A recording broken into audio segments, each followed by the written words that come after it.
Hi, Tom Gregory here in front of the Antique Shop at 2466 Main Street in Bridgehampton, New York. And I'm here with Brian, who is the owner of the building, but you share the space with a couple other partners? I do. We have 3 old friends that share the shop with me. Now, how long have you all been here?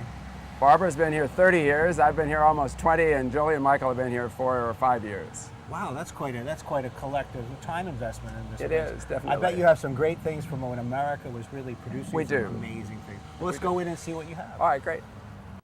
So, Brian, what I'm noticing about the shop as I walk in is it's a collection of collections. Is that right? It is. It is. There are dozens of individual collections here.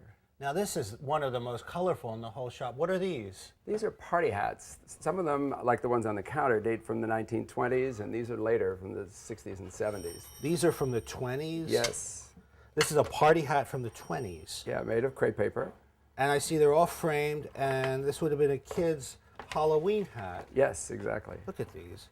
Simple, probably what cost pennies in the day. At the time, yes. And now it's, I guess by the teen of time, it's become a frameable collectible.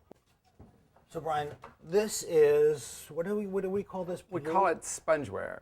It's a blue and white type of stoneware, which means a high-fired pottery that was used in the 1880s and on into about the 1920s. It was made as utilitarian pottery. So for about 40 years, America was using this.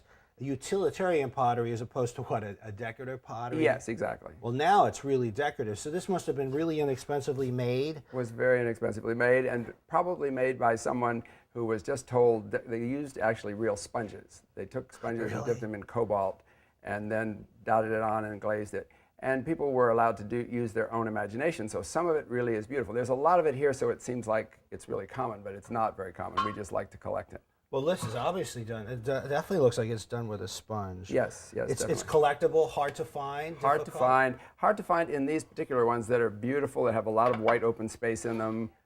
So people have these in their home, in their attic. They might want to look twice at them because they're so valuable, quite frankly, aren't they? Yes.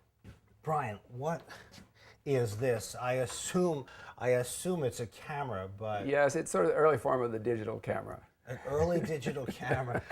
I don't know. Now, what is this? Well, these actually were cameras that were used in studios. Before about 1920, most photographs were taken by professional photographers because it was a very complicated process.